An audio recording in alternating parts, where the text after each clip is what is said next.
Congress working committee సమావేశంలో వందే మాతరంపై party తన వైఖరిని మరోసారి స్పష్టం చేసింది. కాంగ్రెస్ కార్యక్రమాల్లో వందే మాతరం గీతంలోని తొలి 2 చరణాలని ఆలపించాలని నిర్ణయించింది. 1937లో కాంగ్రెస్ వర్కింగ్ కమిటీ తీసుకున్న నిర్ణయానికే కట్టుబడి ఉంటామని పార్టీ నేతలు పేర్కొన్నారు. వందే మాతరం విషయంలో అధికార పక్షం కాంగ్రెస్ మధ్య రాజకీయ వివాదం కొనసాగుతున్న సమయంలో సిడబ్ల్యూసీలో ఈ అంశంపై చర్చ జరగడం ప్రాధాన్యత సంతరించుకుంది. సమావేశం తర్వాత కాంగ్రెస్ ప్రధాన కార్యదర్శి, రాజ్యసభ ఎంపీ జయరాం రమేష్, కేసీ వేణుగోపాల్ కీలక వ్యాఖ్యలు చేశారు. 1937లో వందే మాతరంపై తీర్మానం చేసినటువంటి సమయంలో మహాత్మా గాంధీ, పండిట్ జవహర్లాల్ నెహ్రూ, సర్దార్ వల్లభాయ్ పటేల్, సుభాష్ చంద్రబోస్, మౌలానా ఆజాద్, గోవింద్ వల్లభ్ పంత్, ఆచార్య నరేంద్ర దేవ్ సహా పలువురు ప్రముఖ నేతలు సిడబ్ల్యూసీ సమావేశంలో ఉన్నారని గుర్తు చేశారు. ఇక రవీంద్రనాథ్ ఠాగూర్ సలహా మేరకే అప్పట్లో ఆ తీర్మానం ఆమోదించారని జయరాం రమేష్ తెలిపారు.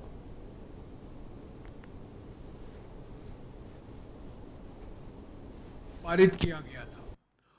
उस प्रस्ताव में जब पारित किया गया सीडब्ल्यूसी की बैठक में महात्मा गांधी, पंडित नेहरू, सरदार पटेल, नेताजी सुभाष चंद्र बोस, मौलाना आजाद, राजगोपालाचारी, गोविंद वल्लभ पंत और अन्य नेता आचार्य नरेंद्र देव मौजूद थे और रविंद्रनाथ टैगोर, गुरुदेव रविंद्रनाथ टैगोर के सलाह से ही वो प्रस्ताव पारित किया गया था और आज उस पर चर्चा हुई। कांग्रेस अध्यक्ष ने उस प्रस्ताव के कुछ अंश भी पढ़े और इसमें कोई कंट्रोवर्सी नहीं है, कोई सवाल नहीं है। ये बार बार ये मुद्दा बनाया जा रहा है। आज का मुद्दा युवा है, आज का मुद्दा परीक्षा है, आज का मुद्दा चंदा चोरी है, विदेश नीति की विफलता है। ये इसको लेकर कोई मुद्दा, इसमें कोई कंट्रोवर्सी नहीं है। వందే మాతరంపై తమ వైఖరి మొదటి నుంచి స్పష్టంగానే ఉందని కాంగ్రెస్ చెబుతోంది. 1937 అక్టోబర్ 28న తీసుకున్న నిర్ణయాన్ని అనుసరిస్తున్నామని తెలిపింది. 1950 జనవరి 24న రాజ్యాంగ సభ చివరి సమావేశంలో డాక్టర్ రాజేంద్ర ప్రసాద్ జనగణమన జాతీయ గీతంగా, వందే మాతరం జాతీయ గేయంగా గౌరవం పొందాయని పేర్కొన్న విషయాన్ని జయరాం రమేష్ ప్రస్తావించారు. ఇందులో ఎలాంటి వివాదం లేదని, రాజకీయంగా దీనిని వివాదాస్పదం చేస్తున్నారని కాంగ్రెస్ వాదిస్తోంది. అయితే సిడబ్ల్యూసీ సమావేశం వందే మాతరానికే పరిమితం కాలేదు. రాబోయే నియోజకవర్గాల పునర్విభజన అంశంపైన కాంగ్రెస్ తన వైఖరిని వెల్లడించింది.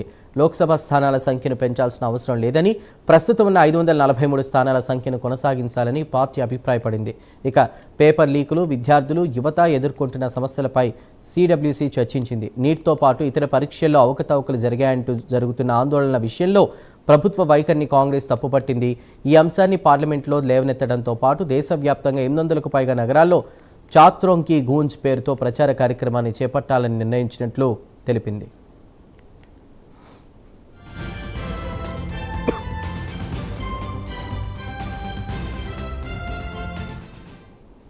అదేవిధంగా విరాళాల చోరీలు, అక్రమాలు జరుగుతున్నాయంటూ చందా చోరీ అంశాన్ని క్షేత్రస్థాయికి తీసుకువెళ్లాలని కాంగ్రెస్ నిర్ణయించింది. బూత్ స్థాయి నుంచి ప్రజల్లోకి వెళ్లి అంశంపై ప్రచారం చేయాలని భావిస్తోంది.